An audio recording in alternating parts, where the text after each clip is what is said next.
बिस्मिल्लाहिर्रहमानिर्रहीम। अस्सलाम वालेकुम। प्यारे दोस्तों, आज की इस ख़ास वीडियो में हम आपको यहूदियों की मुकम्मल तारीख़ बताएंगे। किस मज़हब की इब्तिदा कहाँ से हुई, मुख्तलिफ़ अदवार में यहूदियों को किन मुश्किलात का सामना करना पड़ा और यहूदी आबादियाँ ज़्यादातर किन किन इलाक़ों में आबाद हैं और आबाद रही हैं, ये भी आपको बताएंगे। इसके अलावा यहूदी तारीख़ के 5 बड़े अदवार कौन से हैं, इस बारे में भी तज़किरा करेंगे और यहूदियों का किस दौर में किस किस ने कत्लेआम किया, ये भी आपको बताएंगे। दोस्तों, यहूदियों की तारीख़ के हवाले से ये वीडियो इंतहाई अहम और दिलचस्प होने वाली है, लिहाजा वीडियो को स्किप मत कीजिएगा और आखिर तक देखिएगा। प्यारे दोस्तों, अगरचे यहूदियत बतौर मज़हब यूनानी तारीख़ी हवालों के मुताबिक सबसे पहले हलस्ती दौर में ज़ाहिर हुआ, जो 31 कबल मसीह था 323 कबल मसीह का दौर था, लेकिन इसराइल का कदीम तरीन ज़िक्र कतबा बरमता पर लिखा मिलता है, जो 1203 था 1213 कबल मसीह का दौर है, जबकि मजहबी अदब बनी इसराइलियों की कहानी 1500 कबल मसीह पुरानी बतलाता है। अलबत्ता दोस्तों, यहूदी जलावतन बरादरी असोरी फ़तह के साथ ही शुरू हुई और उसने बाबुली फ़तह पर शिद्दत इख्तियार की। तारीख़ के मुताबिक यहूदी रोमी सल्तनत में जा बजा फैले हुए थे। 638 में बाज़ंतीनी सल्तनत ने बलाद शाम और मशरक़ी बहरा रूमी इलाक़ों का कब्ज़ा खो दिया और अरब की इस्लामी सल्तनत के तहत खलीफा उमर रज़ियल्लाहु तआला अन्हु यरूशलेम, मेसोपोटामिया, शाम, फ़लस्तीन और मिस्र को फ़तह किया। यूँ हस्पानिया में यहूदी सकाफ़त का सुनहरी दौर, मुस्लिम सुनहरी दौर और यूरोप के करून वस्ता के तारीख़ दौर एक साथ वक़ू पज़ीर हुए।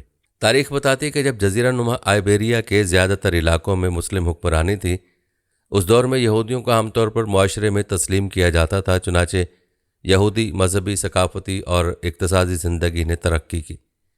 बताया जाता है कि क्लासिकी उस्मानी मुद्दत के दौरान में 1300 था 1600 सल्तनत की तमाम इक़लिती बरादरियाँ, जिनमें यहूद भी शामिल थे, किसी हद तक खुशहाली और आज़ादी का लुत्फ़ उठाते रहे थे और 17वीं ईसी सदी में मगरिब यूरोप में अच्छा खासा यहूदी आबादियाँ थीं। इसी तरह यूरोप ने निशात सानिया और रोशन ख्याली की मुद्दत के दौरान में यहूदी बिरादरियों में भी अहम तब्दीलियाँ वाक़ होती रहीं और 18वीं सदी ईस्वी में यहूदियों ने तहदीदी कवानीन से आज़ादी और वसी तर यूरोपी मुआशरे में जम होने के लिए मुहिम शुरू की। दोस्तों, तारीख़ बताती है कि 1870 और 1880 की दहाइयों के दौरान यूरोप यहूद ने ज़्यादा फ़ाल तौर पर हिजरत करने और यहूद को फ़लस्तीन और अर्ज़ मुक़द्दस के इलाक़ों में दोबारा आबाद करने के बारे आज़ादाना गुफ्तगू और बहसें शुरू की और बिलाखिर सेहूनी तहरीक बाज़ाब्ता तौर पर 1897 में कायम की गई।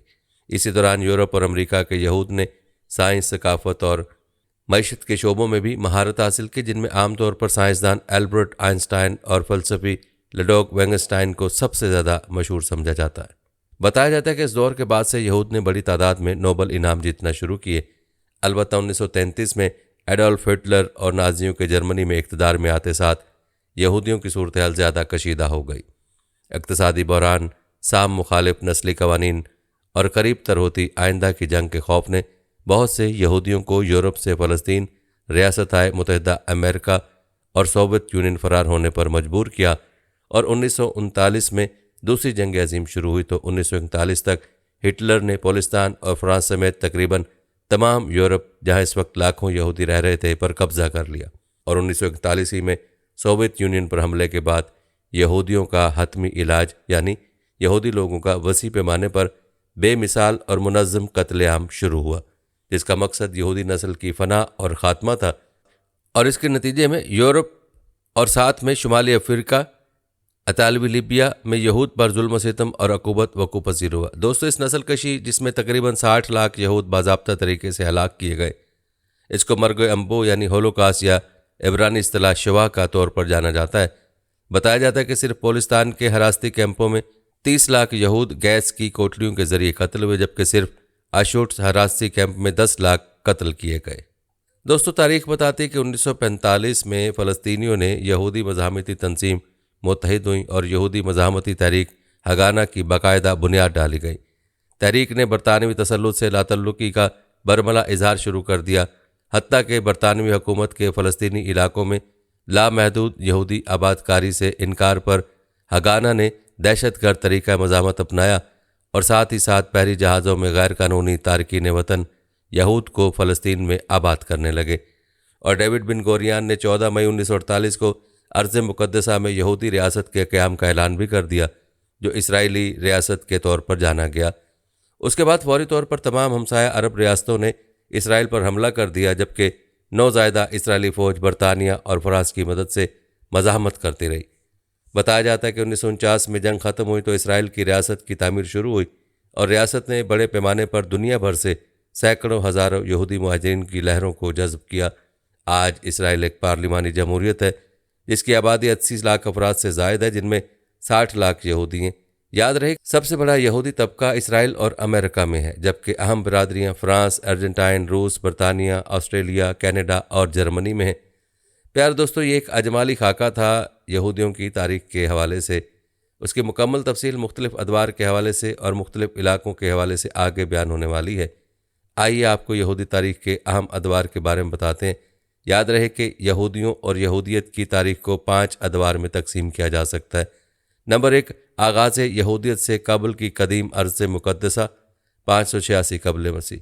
नंबर 2, 5वीं और 6ठी सदी कबल मसीह में आगाज़ यहूदियत के दौरान। नंबर 3, हैकल दोम की तबाही के बाद 70 में रहबाई यहूदियत की तश्कील। नंबर 4, रहबाई यहूदियत का दौर रफ़ा मसीहियत से लेकर 312 में हुक्मरान कुस्तुनतीन आज़म के सियासी दौर इक़्तिदार तक और 18वीं सदी के आखिर में मसीही सियासी बालादस्ती के ख़ात्मे तक। और नंबर 5, मुख्तलिफ यहूदियत का दौर फ़्रांसीसी और अमेरिकी इनकलाबात से लेकर मौजूदा दौर तक। तो चलिए सबसे पहले बात करते हैं कदीम अर्ज़ मुक़द्दसा के दौर की, जो 586 कबल मसीह तक का दौर है। और इब्तदाई यहूदियत को समझने के लिए उस दौर का तज़किरा बहुत ज़रूरी है। याद रहे कि इब्तदाई यहूदियों और उनके पड़ोसियों की तारीख़ ज़रख़ेज़ हिलाल और बहिरा रूम के मशरक़ी साहिल पर मरकूज़ है। ये तारीख़ उन लोगों से शुरू होती है जो दरिया नील और बैनुल नहरैन के दरमियान इलाकों में रहते हैं। इसके इतराफ़ में कदीम मिस्र और बाबुल अरब के रेगिस्तान और पहाड़, एशियाई कोचक कनान की ज़मीन जो मौजूदा इसराइल, फ़लस्तीन, उर्दन और लुबनान के इलाके बनते हैं, उन सब तहजीबों का मुकाम इज्तमा था। दोस्तों, इब्रानी बाइबल के मुताबिक यहूद कदीम बनी इसराइल की नस्ल से जो कनान के इलाके में बहिरा रूम के मशरक़ी साहिल और दरिया उर्दन के दरमियान में आबाद हुए। इब्रानी बाइबल बनी इसराइल को मुश्तरक जद्द अमजद याकूब से मंसूब करती है और यह भी बताया जाता है कि दूसरी हज़ारिया कबल मसीह की शुरू की सदियों में इब्रानियों की खाना बदोशी हेब्रोनी अल-खलील के इर्द गिर्द मरकूज़ रही, जिसका नतीजा उनके मकाम तदफीन यानी पुरखों के गार के क़याम पर हुआ। बनी इसराइल इस सरगज़श के मुताबिक 12 कबाइल पर मुश्तमिल था। हर एक कबीला याकूब के 12 बेटों की औलाद था। रोबन, शमून, लेवी, यहूदा, आशकार, ज़ाबलन, डैन, गाद, नफ्ताली, आशिर, यूसुफ और बिन्यामीन। दोस्तों, बाइबल की किताब में पैदाइश के अबवाब में बाब 25 से 50 याकूब और उसके 12 बेटों का किस्सा मौजूद है, जिन्होंने शदीद कहत के दौरान में कनान छोड़ा और शुमाली मिस्र के इलाके गोशन में आबाद हुए। शुरू में तो उन्हें मिस्र में ज़रख़ेज़ ज़मीनें दी गईं, ताम सदियों बाद मिस्री फ़राना की हुकूमत ने उन्हें मुबैना तौर पर ग़ुलाम बना रखा था। अगरचे कुरान और साबिका मुक़द्दस कुतुब उसकी तस्दीक करती हैं, ताम इस अमर के वाक़ होने का किसी आज़ाद ज़राए से सबूत नहीं मिला। और तारीख़ बताती है कि कम बेश 400 साल की ग़ुलामी के बाद उनके माबूद यहूदा ने लावी कबीले के अबरानी पैगंबर मूसा को यहूद को फ़िरौन से रहाई के लिए भेजा। याद रहे कि यहूदा यहूदी लोगों के खुदा का उस वक्त का नाम था। मुक़द्दस कुतुब के मुताबिक अबरानी मौजज़ाना तौर पर हिजरत करके मिस्र से बाहर निकले। ये वाक़या खरूज या हिजरत के तौर पर जाना जाता और वापस अपने आबाई वतन कनान लौटे। मुक़द्दस कुतुब के मुताबिक मिस्री ग़ुलामी से आज़ादी के बाद इस्लाम के मुताबिक उन्होंने मूसा की हुक्म अदूली की और कनानी कबीले से लड़ने से इनकार किया, जिसकी सज़ा में बनी इसराइल 40 साल की मुद्दत तक सीना के रेगिस्तान में गुमराह फिरते रहे, जहाँ उन्हें मनो सलवा मिलता रहा। फिर उन्होंने 1400 कबल मसीह में यूशे बिन नून के ज़ेर क़यादत कनान फ़तह किया। बाइबल की तहरीरों के मुताबिक सहरा में रहने की मुद्दत के दौरान में बनी इसराइल को 10 अहकाम कोहे सुना पर यहूदा से मिले, जो कि मूसा के ज़रिए मौसूल हुए और कनान में दाखिल होने के बाद हर एक कबीले को ज़मीन का हिस्सा दिया गया। दोस्तों, आपको बताते चलें कि आसार कदीमा से यहूद के असल इलाके की एक मुख्तलिफ कहानी का पता चलता है। ज़रूरी नहीं है कि यहूद ने लेवंतिया सरजमीन शाम का इलाका छोड़ा। आसार कदीमा के वो सबूत ज़्यादा हावी हैं कि बनी इसराइल का असल मकाम कनान था, न कि मिस्र, जिनके मुताबिक मिस्र से फ़रार या ये 40 साल दर बदर सीना के सहरा और बयाबान में फिरने वाला किस्से की कोई गुंजाइश नहीं है। बहुत से आसार कदीमा के माहिरीन ने मूसा और खरूज मिस्र के आसार कदीमा की तहकीकात को एक बेसमर ताक़ुब करार देकर तर्क कर दिया। प्यारे दोस्तों, चूँकि ये तहकीकात गैर मुस्लिमों की हैं, इसलिए उन बातों की तरदीद करते हैं, वरना जो बातें कुरान और हदीस में बयान हुई हैं वो हक़ और सच हैं और इनका इनकार या रद्द किसी सूरत नहीं हो सकता। ये बात हम मुसलमानों को ज़हन नशीन करने की ज़रूरत है। इन बातों को बयान करने का मकसद आपको तारीख से आगाह करना है। उन लोगों का मज़ीद कहना है कि 1 सदी पर मुहित आसार कदीमा और मिस्रियात के माहिरीन ने तहकीक से कोई काबिल कदर सबूत नहीं पाया कि कैद मिस्र, दास्तान फ़रार अज़ मिस्र और सफ़र बियाबान सीना में बराह रास्त कोई ताल्लुक़ हो सकता है, और यूँ इस तजवीज़ के नतीजे पर पहुँचे कि आहनी दौर के यहूदा और इसराइल की रियासतों का असल मकाम कनान है, ना कि मिस्र। लिहाजा कहा जाता है कि कदीम तरीन यहूदी बस्तियों की सकाफ़त कनानी है। उनकी अशिया मुक़द्दसा कनानी देवता आल की हैं। मट्टी के बर्तनों में मकामी कनानी रिवायत पाई जाती हैं और उनके हरूफ तहज़ीब भी इब्तदाई कनानी हैं। आपको बताते चलें कि कई सौ साल तक अर्ज़ मुक़द्दसा के 12 मुतहिदा रियासतों पर 12 कबीलों के इमामों की हुक्मरानी का तसलसल रहा। उसके बाद 1000 कबल मसीह में तालूत बादशाह के तहत यहूदी बादशाहत कायम हुई और बादशाह दाऊद और उसके बेटे शाह सुलेमान के दौर तक जारी रही, और दाऊद ही की दौर हुकूमत में पहले से कायम यरूशलेम, इसराइल और यहूदा की मुतहिदा बादशाहतों का कौमी और रूहानी दारुल हुकूमत बना। याद रहे कि सुलेमान ने सबसे पहले मोरिया पहाड़ यानी हरम कुदसी पर हैकल तामीर की, जो बैतुल मुक़द्दस में। ताहम कबाइल जो सियासी तौर पर इंतशार का शिकार थे, उनकी मौत पर 10 शुमाली कबाइल और 2 जनूबी कबाइल यहूदा और बनियामीन के दरमियान खाना जंगी शुरू हुई। बनी इसराइल कौम 2 रियासतों में तकसीम हुई। शुमाल में रियासत इसराइल सामरिया और जनूब में ममलिकत यहूदा के नाम से रियासत कायम हुई। इस तकसीम का फ़ायदा उठाकर शामी हुक्मरान तलगत पलासर सोम ने शुमाली रियासत इसराइल पर 8वीं सदी कबल मसीह में कब्जा किया। प्यारे दोस्तों, बात करते हैं असीरी बाबल के दौर की, जो कि 538 ता 587 कबल मसीह का दौर है। ये दौर यहूदियों की कदीम सल्तनत यहूदा से बाबुल की जानिब मुल्क बदरी और जलावतनी और यरूशलेम के हैकल सुलेमानी की तबाही का दौर है। तारीख बताते कि गालिब ताकत के खिलाफ बगावत और नतीजा खेज मुहासरे के बाद की ममलिकत यहूदा को 587 कबल मसीह में बाबलियों की फ़ौज ने फतह किया और पहला हैकल सुलेमानी तबाह किया। ममलिकत की अशराफिया और उनके लोगों के बहुत से लोग जलावतन कर दिए गए थे, जहाँ उनका मजहब रिवायती हैकल से बाहर तरक्की पाता रहा, जबकि दूसरे मिस्र फरार हो गए। कहा जाता है कि यरूशलेम के सकूत के बाद बाबुल, जो मौजूदा इराक है, यहूदियत के लिए 1000 से ज़्यादा साल तक तवज्जो का मरकज़ बन रहा। कहा जाता है कि बाबुल में सबसे पहली ममलिकत यहूदा की जलावतन यहूदी बरादरी का क़याम 597 कबल मसीह में यहोकनिया की जानिब से हुआ। यूँ बाबल में यहूद के चंद सबसे मुमताज़ शहर और बरादरियाँ कायम हुई, जो उस वक्त से लेकर 13वीं सदी तक यहूदी ज़िंदगी का मरकज़ बना। पहली सदी तक बाबल की आबादी के बढ़ाव में तेज़ी आ चुकी थी और एक अंदाजे के मुताबिक साल 200 ईस्वी से 500 ईस्वी में 10 लाख यहूद तक इजाफा हुआ, जो बाद में बढ़कर 20 लाख तक जा पहुंची। यहाँ तक कि दुनिया की यहूदी आबादी का छठा हिस्सा इस इलाके में बाद हुआ। यहीं पर उन्होंने कदीम बाबुल के यहूद की ज़बानों अबरानी और आरामी में तलमूद लिखी, जिसमें यहूदी तसव्वुफ़ कबाला भी शामिल है, जो आज भी उनमें बहुत मशहूर और राइज है। कुछ दानिश्वरों के मुताबिक कबाला जादुई अमलियात अमली कबाला के दखूल उसी ज़माने में हुआ जो करून वस्ता तक मज़ीद तरक्की करता गया। दोस्तों, कहा जाता है कि उन्हीं यहूद ने बाबुल की तलमूदी दरगाहें कायम की, जो ज्यूनियम दरगाहें कहलाती हैं, जो बाबुल में यहूदी इल्म और यहूदी कानून की तरक्की का मरकज़ बनी। 500 से 1038 तक के 2 सबसे ज़्यादा मशहूर दरगाहें पम्बिदीतिया और सबूरा थीं, और अहम इल्म दीन के मदरसे नेहारदिया और महूज़ा में वाक़या थे। बताया जाता है कि 540 कबल मसीह में फ़ारस की फ़तह के बाद कुछ मुरीदीन उज़ैर नहमिया की रहनुमाई में वापसी अपनी सरजमीन और अपनी पुरानी रिवायत को लौटे, जबकि दूसरे यहूद मुस्तकिल वापस न लौट सके और जलावतन ही रहे और अर्ज़ मुक़द्दसा से बाहर अपनी अलग ही खुद मुख्तारी बना ली।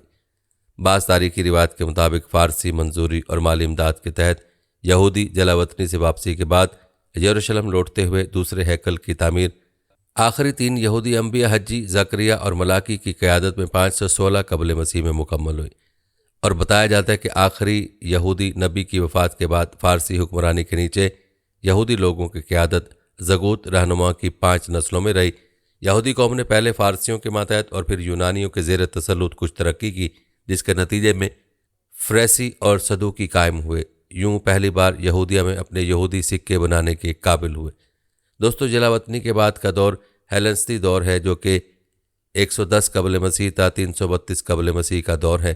तारीख बताती है कि 332 कबल मसीह में मकदूनिया के सिकंदर आज़म ने फारसियों को शिकस्त दी।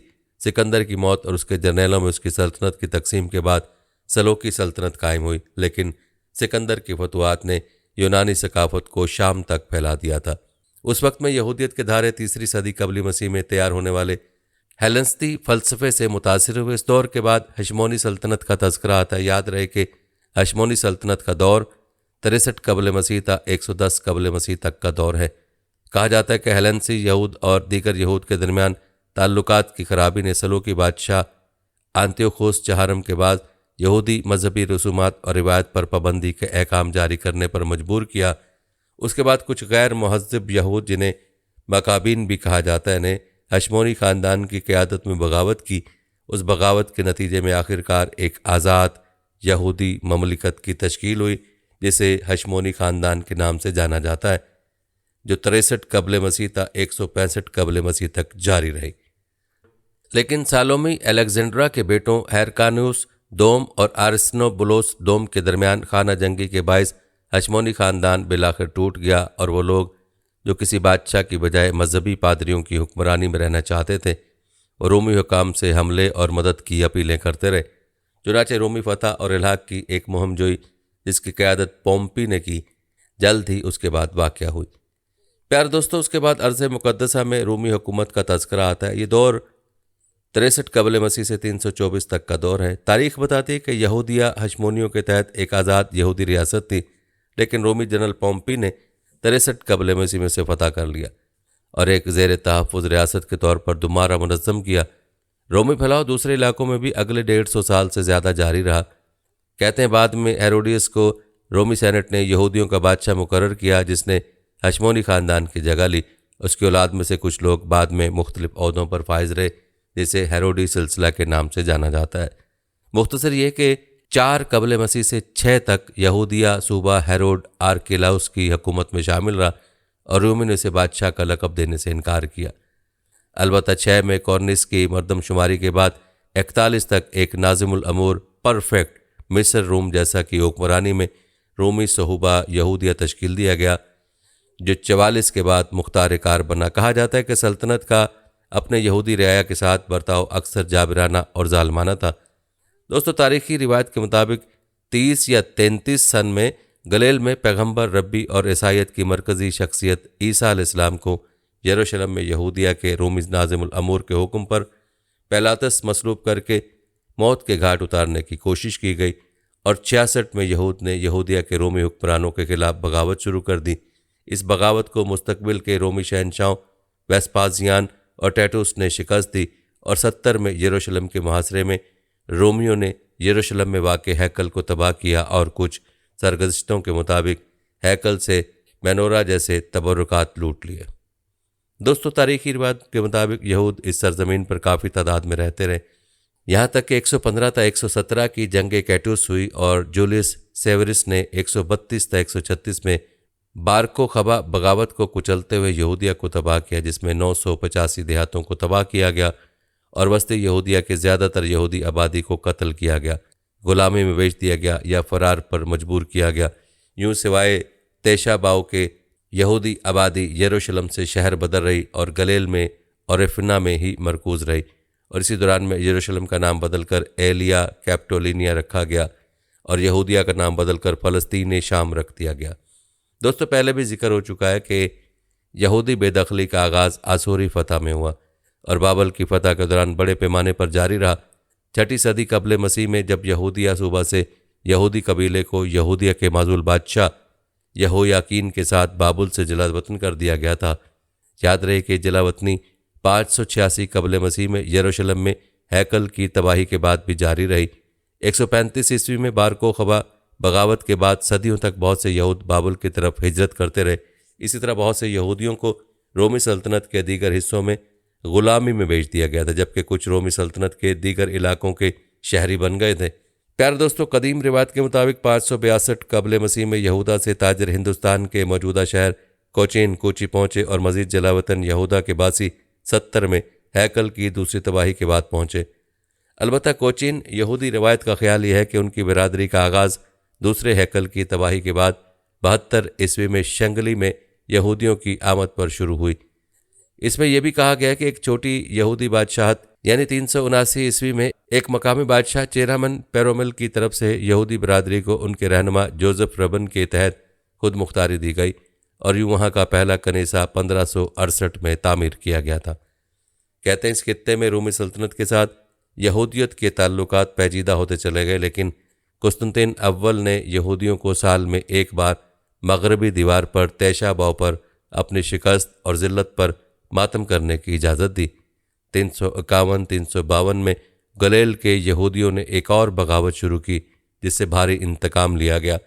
मशरकी रोमी सल्तनत में गैलस बगावत कस्तंतीनी ख़ानदान के तहत इब्तदाई ईसाइयों के बढ़ते हुए असर व रसूख के दौरान आई। ताम 355 में कुस्तुनतीनी ख़ानदान के आखिरी बादशाह जोलियन के अरूज पर रोमी हुक्मरानों के साथ ताल्लुकात में बेहतरी आई, जिसने अपने पेशरों के बरक्स ईसाइयत की मुखालफत की। 363 में जोलिन ने अंताकिया से सासानी फारस के खिलाफ अपनी मुहिम शुरू करने से कुछ अरसा कबल ईसाइयत के अलावा दीगर मज़ाहिब को फ़रोग़ देने की अपनी कोशिशों को मद्देनज़र रखते हुए हैकल सुलेमानी को दोबारा तामीर करने का हुक्म भी दिया। दोस्तों, कहा जाता है कि हैकल की तामीरों में नाकामी ज़्यादातर 363 के ड्रामाई गैलीली ज़लज़ले और रवायती तौर पर इस मंसूबे के बारे में यहूदियों के दोगलेपन की वजह से हुई थी। तखरीब कारी जैसा कि हादसाती आग एक इम्कान है, उस वक्त के ईसाई मौरखीन में इलाही मुदाखलत आम नज़रिया था। जोलियन के यहूदियों की हिमायत की वजह से यहूदी उसे जोलियन दी हेलियन के कहने लगे। कहा जाता है कि फ़ारसी मुहिम में जोलियन के मोहलक ज़ख़म और उसके नतीजे में वाक़ होने वाली उसकी मौत ने यहूदियों की ख्वाहिशात का ख़ात्मा कर दिया था और जोलियन के जानशीन किसी भी यहूदी दावे के बरखिलाफ़ यरूशलेम के बाज़ंतीनी तौर हुक्मरानी के दौरान ईसाई रहे। दोस्तों, तारीखी रिवायत बताते हैं कि 438 में जब महारानी योडूचिया ने हैकल के मकाम पर यहूदियों की इबादत करने पर पाबंदी हटा दी तो गरेल में यहूदी बिरादरी के सरबराहों ने यहूदियों के अजीम और ताकतवर लोगों को दावत आम दी। जान लो कि आखिरकार हमारे लोगों की जलावतनी का अख्ताम आ गया है। ताहम शहर की ईसाई आबादी, जिन्होंने उसे अपनी बर्तरी के लिए ख़तरा समझा, ने इजाज़त नहीं दी और फसाद फूट पड़ा, जिसके बाद उन्होंने यहूदियों को शहर से भगा दिया। तारीख बताती है कि 5वीं और 6ठी सदी के दौरान पूरे फ़लस्तीन सूबे में सामरी बगावतों का एक सिलसिला शुरू हुआ। तीसरी और चौथी बगावतें ख़ास तौर पर पुरतशद्दुद थीं, जिनके नतीजे में सामरी बिरादरी का तकरीबन मुकम्मल ख़ात्मा हो गया। ये इम्कान बताया जाता है कि 556 की सामरी बगावत में यहूद ने शमूलियत इख्तियार की थी, जिसे इसराइली मज़हब के वहशियाना दबाव का भी सामना करना पड़ा था। कहा जाता है कि 7वीं सदी के अवाइल में यहूदियों ने बहाली यरूशलेम की पेशगोई के अकीदे के मुताबिक फ़ारसियों के साथ इत्तेहाद किया, जिन्होंने 614 में फ़लस्तीन सूबे पर हमला किया और यहूद की तरफ से लड़े। यरूशलेम में बाज़ंतीनी फ़ौजी छावनी को ज़ेर कर लिया गया और यरूशलेम को यहूदी खुद मुख्तारी में दे दिया गया। ताम उनकी खुद मुख्तारी मुख्तसर थी। यरूशलेम में यहूदी रहनुमा को जल्द ही एक ईसाई बगावत के दौरान कत्ल कर दिया गया था और अगरचे यरूशलेम को फ़ारसियों और यहूदियों ने 3 हफ्तों के अंदर दोबारा फतह कर लिया, लेकिन ये इंतशार का शिकार हो गया। फ़ारसी अफवाज के इनखला के नतीजे में यहूदियों ने 625 या 628 में बाज़ंतीनियों के सामने हथियार डाल दिए, लेकिन 629 में ईसाई बुनियाद परस्तों ने उनका कत्लेआम किया, जिसमें बच जाने वाली मिस्र फरार हो गए। प्यारे दोस्तों, तारीखी रिवायत बताती हैं कि बाज़ंतीनी मशरकी रोमी सल्तनत का तसलसल बिल आखिर 637 में मुस्लिम अरब फ़ौजों के हाथ में चला गया, जब उमर बिन अल-ख़िताब ने उसको मुकम्मल फ़तह किया। दोस्तों, बात करते हैं करून वस्ता के दौर की, जो इस्लामी फ़तह से कबल बाबुल के यहूदियों का दौर कहलाता है। ये दौर 219 से 638 का दौर है। दोस्तों, तारीखी रिवायत बताती हैं कि सकूत यरूशलेम के बाद बाबुल, जो मौजूदा इराकी है, 1000 साल से ज़्यादा अरसे तक यहूदियत का मरकज़ बना। यरूशलेम में हैकल की तबाही के बाद बाबुल की पहली यहूदी बरादरी का आगाज़ 597 कबल मसीह में यहो याकन के ज़रिए कबीला यहूदा के बाबुल में जलावतनी के साथ साथ 586 कबल मसीह में हुआ। बार कोखबा बगावत के बाद 135 ईस्वी और आइंदा की सदी में बहुत से यहूदियों ने बाबुल की तरफ हिजरत की। यूं बाबुल में कुछ बड़े और नुमाया यहूदी शहर और बिरादरियाँ कायम हुईं और 13वीं सदी तक यहूदियों की ज़िंदगी का मरकज़ बन गया।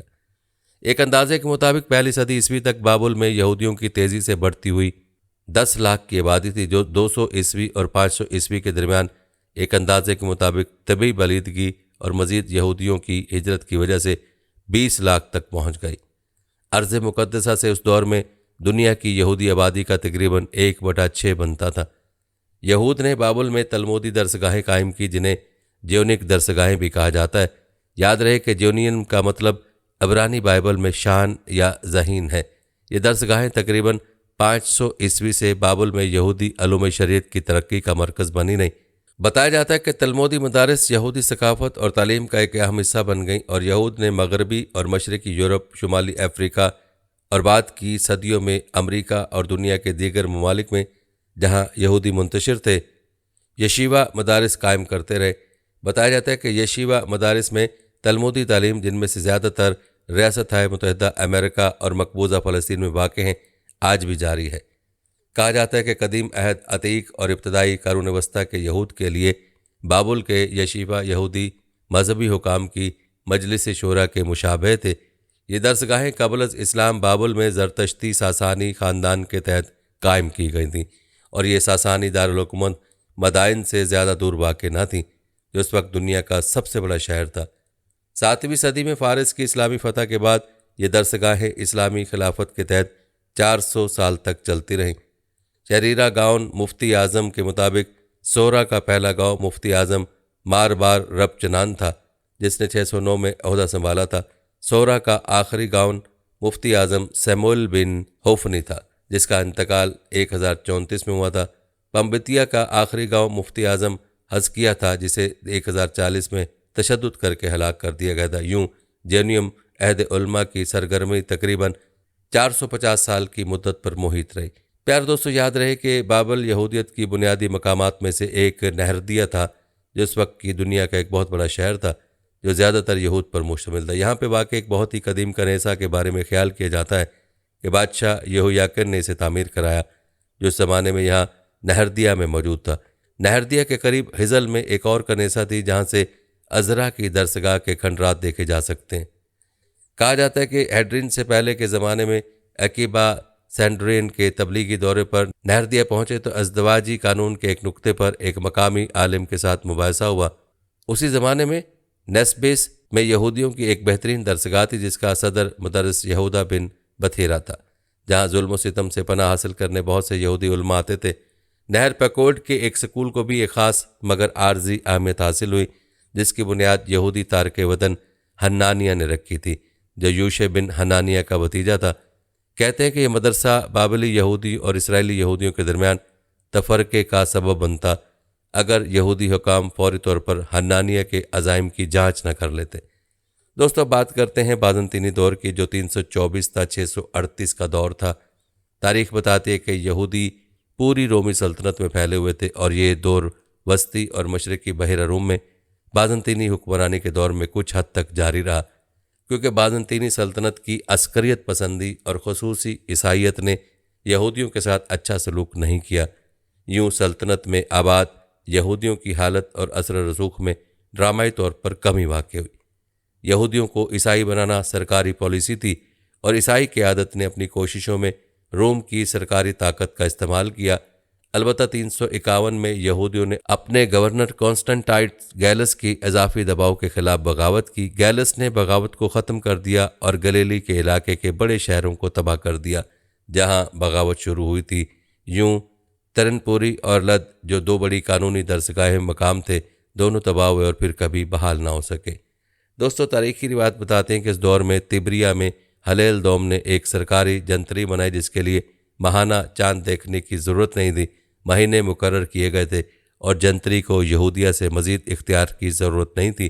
तकरीबन उसी दौर में यहूदा हांसी की मौत के बाद तिब्रिया के यहूदी फ़िक़ह की तालीम हासिल करने वाले यहूदी उलमा की नस्लों ने मुश्तरका मशना बारीता की तफसीर और तशरीहात तालीफ़ की। मतन को मशना की तरतीब के मुताबिक तरतीब दिया गया, दमशना के हर पैराग्राफ के बाद उससे वाबस्ता तशरीहात, कसस और जवाबात का मजमुआ था और इसी मसहफ़ को यरूशलेमी तलमूद कहा जाता है। प्यार दोस्तों, रिवायत बताती हैं कि मुर्तद शहनशाह जोलिन के दौर में यहूदियों पर सरकारी जुल्म व सितम में थोड़ा वक्फा आया। जोलिन की पॉलिसियाँ ये थी कि यूरोपी सल्तनत को हेलेनिस्तियत की तरफ लौटाया जाए और उसने यहूदियों को यरूशलेम की तामीर नौ की तरगीब दी। चूँकि जोलिन की हुक्मरानी सिर्फ 361 से 363 तक रही, इसलिए सल्तनत पर रोमी ईसाई हुक्मरानी की बहाली से कबल यहूदी ज़्यादा तामीर नहीं कर सके और 398 में सेनेट जॉन क्रिस्टम के बतौर पैट्रियार्क के नुमाइंदार होते साथ ही यहूदियों के खिलाफ ईसाई हर्जासराई में तेज़ी आई। यहूदियों के खिलाफ और मुजस्मों पर होमली 17 जैसे उन्वानों में यहूदी बीमारी के खिलाफ वाज़ व तबलीग हुई और इसी तरह की सख्त ज़बान ने बड़ी यहूदी बस्तियों जैसा कि अंताकिया और कस्तुनतुनिया में ईसाइयों के खिलाफ अदम एतमाद और नफ़रत के माहौल को जन्म दिया। कहा जाता है कि 5वीं सदी के आगाज़ में हुक्मरान थियोडोसिस ने यहूद पर सरकारी तौर पर जुल्म करने के अहकाम का एक मजमुआ जारी किया। कहते हैं यहूद को ग़ुलाम रखने, नए कनेसा बनाने, अवामी ओहदा रखने या यहूदी और गैर यहूदी के दरमियान मुकदमात चलाने की इजाज़त नहीं थी। यहूद और गैर यहूद के दरमियान शादी को जुर्म करार दिया गया था, जैसा कि ईसाइयों का यहूदियत में तब्दील होना जुर्म था। थियोडोसिस ने सनहदरीन और मजलिस शोरा को ख़त्म कर दिया और नासी का अहदा ख़त्म कर दिया। हुक्मरान जस्टिनटेन की तहत शाही हुकाम ने यहूदियों के शहरी हकूक़ को मज़ीद महदूद कर दिया और उनके मजहबी मराद को ख़तरा लाहक हो गया। बादशाह ने कनेसा के अंदरूनी मामलात में मुदाखलत की। मिसाल के तौर पर इबादत इलाहिया में इब्रानी ज़ुबान के इस्तेमाल पर पाबंदी आयद की। पाबंदियों की नाफरमानी करने वालों को जिस्मानी जुर्माने, जलावतनी और जायदाद के नुकसान की धमकियाँ दी गईं।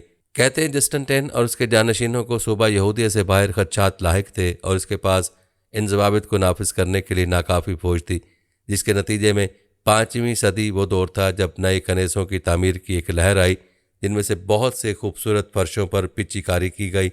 यहूदियों ने बाज़ंतीनी सकाफ़त के भरपूर असलूब फ़न को अपनाया।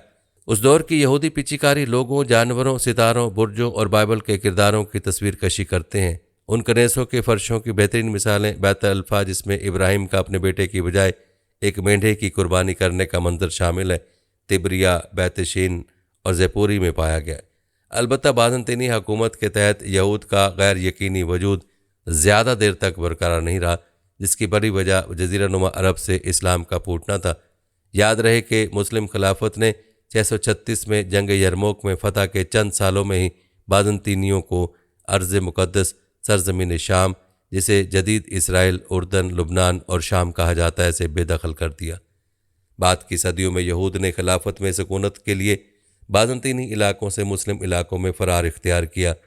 तारीख़ी रिवायत बताती हैं कि बाज़ंतीनी सल्तनत में यहूदी आबादी का हुजम कुछ हुक्मरानों, बिलखसूस जस्टिनटेन की तरफ से एनातोलिया के यहूद को ज़बरदस्ती ईसाई करने की कोशिश मुतासिर नहीं हुआ, क्योंकि इन कोशिशों को बहुत कम कामयाबी मिली। बताया जाता है कि कुस्तुनतुनिया की ज़्यादातर यहूदी आबादी मोहम्मद फ़ातिह दोम की फ़तह के बाद भी वहीं पर ही कायम रही और कहीं 4वीं सदी में जदीद हबशा में एक यहूदी कौम सैमीन की बादशाहत कायम हुई, जो 17वीं सदी तक कायम रही। तारीख़ी रिवायत बताती है कि 1141 में यहूदी अल्लावी ने यहूदियों को अर्ज़ मुक़द्दसा की सरज़मीन की जानिब हिजरत करने की दावत दी और ख़ुद भी तवील सफ़र किया। करतबा से तूफ़ानी रास्ता अबूर करने के बाद वो मिस्री इस्कंदरिया पहुँचा, जहाँ दोस्तों और मद्दाहों ने उसका पुरजोश इस्तकबाल किया। दमियात में से अपने मन के खिलाफ जद्दोजहद करना पड़ी। उसके दोस्त हालफून हालवी ने इल्तिजा की कि वो मिस्र में ही रुक जाए, जहाँ वो आदम बर्दाश्त के जबर से आज़ाद होगा, लेकिन उसने ज़मीनी कच्चे रास्ते पर सफ़र जारी रखा। रास्ते में उसकी मुलाकात सोर और दमिश्क के यहूद से हुई। यहूदी रिवायत बताती हैं कि जब वो बैतुल मुक़द्दस के करीब आया तो मुक़द्दस शहर के नज़ारे से मगलूब होकर उसने अपना सबसे खूबसूरत मरसिया पढ़ा, जो जियोनाइट के नाम से मशहूर है, लेकिन बताया जाता है कि तब उसे एक सरपट दौड़ते घुड़सवार घोड़े ने रौंद डाला और वो हादसे में मारा गया था। दोस्तों, इस दौर के बाद दौर ममलूका का तज़करा है, जो कि 1260 था 1517 का दौर है। तारीख़ी रिवायत बताते हैं कि मूसा बिन नहमान को 1267 में पुराने शहर बैतुल मुक़द्दस में आबाद होने के बारे तारीख़ में दर्ज किया गया है। वो अक्का चला गया, जहाँ वो यहूदी तालीम को फैलाने में सरगर्म था, जो उस वक्त अर्ज़ मुक़द्दसा में नज़रअंदाज थी। उसने शागिर्दों का एक हल्का अपने गिर्द जमा किया और लोग हजूम की शक्ल में, यहाँ तक कि फरात से भी लोग उसे सुनने आते।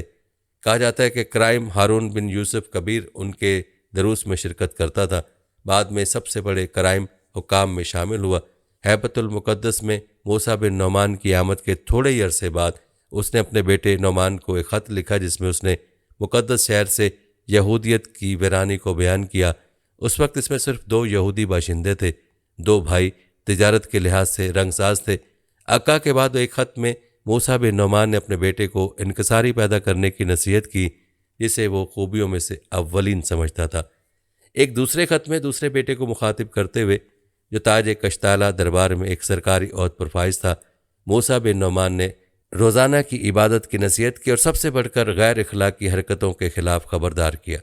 कहा जाता है कि 76 साल की उम्र को पहुँचने के बाद मूसा बिन नौमान का इंतकाल हो गया और उसकी बाकियात को हैफा में पेरिस में यचिल की कब्र के पास दफन किया गया। कहते हैं यचिल ने अपने बेटे और पैरोकारों के एक बड़े गिरोह के साथ 1260 में अक्का की तरफ हिजरत की थी।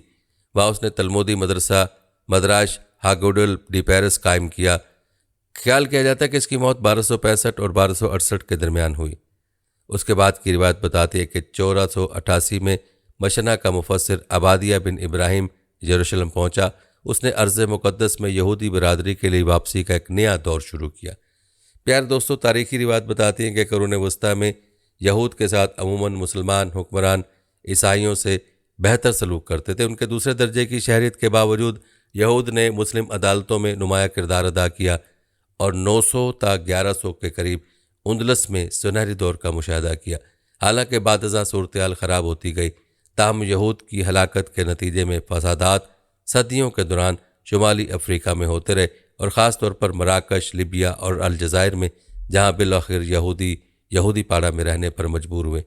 तारीखी रिवायत के मुताबिक 11वीं सदी में स्पेन में मुसलमानों ने यहूद का कत्लेआम किया, जो 1011 में करतबा में और 1066 में गरनाता में किया गया।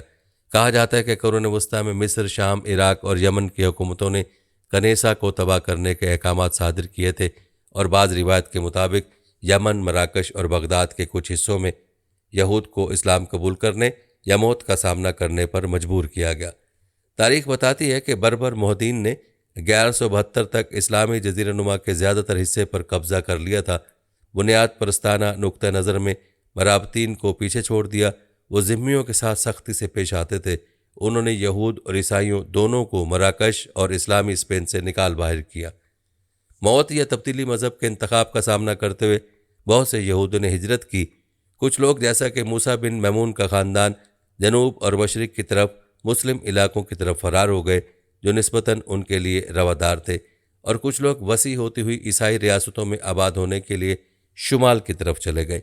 अब बात करते हैं यूरोप की और कुरून वस्ता में यहूदियों की तारीख की। दोस्तों, एक अमरीकी मुसन्निफ के मुताबिक रोमी सल्तनत की कुल आबादी में यहूदियों का हिस्सा 10% था। इस तनासुब से अगर दीगर अवामिल की मुदाखलत ना होती तो आज दुनिया में 1 करोड़ 30 लाख की बजाय 20 करोड़ यहूदी होते। आपको बताते चलें कि यूरोप में यहूदी आबादी ख़ास तौर पर साबिक रोमी सल्तनत के इलाके में कदीम ज़माने से मौजूद है। जब यहूदी मर्द हिजरत करते तो बाज़-औक़ात मकामी आबादियों में से शादियाँ कर लेते। उन ग्रोहों में ताजिर और बाद में तारकीन वतन शामिल हुए। फ्रांस और जर्मनी में यहूद की बरादरियों की यादाश्तें 4वीं सदी ईस्वी से मिलती हैं, जबकि स्पेन में यहूदी बरादरियों की खातिर खा तादाद का उस दौर से भी कबल मुशाहिदा किया गया। याद रहे कि मौर्रिख, नार्मन, कैंटोर और 20वीं सदी के दीगर दानिश्वर इस नज़रिए से इख्तलाफ करते हैं कि कुरून वस्ता तमाम तर यहूद के लिए यकसा तौर पर मुश्किल वक्त था। चर्च एक इदारे के तौर पर इब्तदाई कुरून वस्ता का रवादार मुआशरा था। तारीखी रिवायत को देखा जाए तो 800 और 1100 के दरमियान एक अंदाजे के मुताबिक 15 लाख यहूदी ईसाई यूरोप में रहते थे। चूँकि वो ईसाई नहीं थे, उन्हें पादरियों, शोरवीरों और ग़ुलामों की जागीरदाना निज़ाम की तकसीम में शामिल नहीं किया गया था, यानी उन्हें मजदूरी और फ़ौजी भर्ती के जाबिराना मुतालबात को पूरा करने की ज़रूरत नहीं थी, जिनका ईसाई आम लोगों का सामना था। ईसाई मुआशरे के साथ ताल्लुकात में यहूद को बादशाहों, शहजादों और बशीपों के ज़रिए तहफ़्फ़ुज़ हासिल था, क्योंकि वह 3 शोबों में अहम खिदमात फराहम करते थे: मालियात, इंतज़ामिया और तिब। अलबत्ता सियासी क़ुव्वत की कमी ने यहूद को शदीद तरीन टैक्स के इस्तेहसाल के सामने गैर महफूज बना रखा था। दोस्तों, कहा जाता है कि बाइबल में दिलचस्पी रखने वाले ईसाई उलमा ने तलमुदी राहिबों से मशवरा किया। जैसे जैसे रोमन कैथोलिक चर्च एक इदारे के तौर पर मजबूत हुआ, फ्रांसिस्कन और डोमिनिकन तबलीगी सिलसिलों की बुनियाद रखी गई। यूं मसाबकती मुतवसत तबके और कस्बों में रहने वाले ईसाइयों का इजाफा हुआ। कहते हैं 1300 में ईसाई सूफी और मकामी पादरी ने मुकद्दस हफ्ते में ड्रामे का इनेकाद किया, जिसमें इंजील के बयानात के मुताबिक असरी लिबास में मलबूस यहूद मसीह को कत्ल करते हुए दिखाया गया। इस दौर से यहूदियों पर जुल्म सितम और जलावतनी एक मकामी वबा की शक्ल इख्तियार कर गई। ताहम 1500 के करीब यहूद को मौजूदा पोलिस्तान में निस्बतन तहफ़्फ़ुज़ और खुशहाली की तजदीद मिली। लेकिन दोस्तों, 1300 के बाद ईसाई यूरोप में यहूद को मज़ीद इम्तियाजी सलूक और जुल्म सितम का सामना करना पड़ा। कहा जाता है कि यूरोप के यहूदी अक्सर शहरी और पढ़े लिखे थे, लेकिन ईसाई यहूद को हर धर्म, ढीठ और हक के मुनकर मानते थे, क्योंकि यहूद से तवक्का करने के यहूद अपने सहीफ़ों के इल्म से ईसाई अकायद की हकीकत को जान लेंगे। ताहम यहूदी ईसाईयत को कबूल करने के दबाव से वाकिफ़ थे। चूँकि गिरजे की तरफ से कैथोलिकों को सूद पर कर्ज देने से मना किया गया था, कुछ यहूदी नुमाया साहूकार बन गए। ईसाई हुक्मरानों ने धीरे धीरे ऐसे लोगों को फ़ायदा देखा जो बग़ैर किसी किस्म के तकफ़ीर के उनके इस्तेमाल के लिए सरमाया फराहम कर सकते थे। नतीजतन मगरबी यूरोप में ज़र की तिजारत यहूद का खासा बन गई। लेकिन तकरीबन हर मौके पर जब यहूद ने अपनी ज़िंदगी के दौरान या उनकी मौत के वक्त बैंकिंग लेन देन के ज़रिए बड़ी रकम हासिल की, बादशाह उस पर कब्ज़ा कर लेता। यूं यहूदी साम्राज्य सर्वी कैमराय शाही खुदाम और बादशाह की मलकियत बनकर रह गए, जो उन्हें और उनके माल को दीगर शहरों और मुल्कों के शहजादों को अतिया कर सकता था। प्यार दोस्तों, ये था तज़किरा यहूदियों के मुख्तलिफ अदवार का, जो आपने मुकम्मल तफसील के साथ मुलाज़ा किया। अलबत्ता कदीम तारीख से पहले हम यहूदियों की तारीख का अजमाली खाका आपके साथ शेयर कर चुके हैं और आपको बता चुके हैं कि मई 1948 में अर्ज़ मुक़द्दसा में यहूदी रियासत के क़याम का ऐलान कर दिया गया था और उसके बाद से इस अर्ज़ मुक़द्दसा को इसराइली रियासत के तौर पर जाना जाता है। और अब तक इस मुक़द्दस सरज़मीन पर और बैतुल मुक़द्दस पर यहूदियों का कब्ज़ा है और बैतुल मुक़द्दस इस इंतज़ार में है कि कब कोई मर्द मुजाहिद पैदा होगा और उसको यहूदियों के चुंगल से आज़ाद कराएगा। दोस्तों, ये थी हमारी आज की वीडियो। जाने से पहले वीडियो को आपने शेयर ज़रूर करना है ताकि बाकी मुसलमान बहन भाई भी यहूदियों की इस तारीख से आगाज़ हो सकें। प्यार दोस्तों, हम ये उम्मीद करते हैं कि आपको हमारी आज की ये वीडियो ज़रूर पसंद आई होगी। अगर आपको हमारी आज की ये वीडियो पसंद आई है तो सबसे पहले तो इसको लाइक करें और अपनी राय का इज़हार कमेंट सेक्शन में लाजमी करें। आखिर में आपसे एक बार फिर दरख्वास्त है कि आप हमारे चैनल को ज़रूर सब्सक्राइब कर लें और साथ ही लगे घंटी के बटन को भी क्लिक करें ताकि आपके पास हमारे आने वाली मज़ीद वीडियोज़ का नोटिफिकेशन बर वक्त मिलता रहे।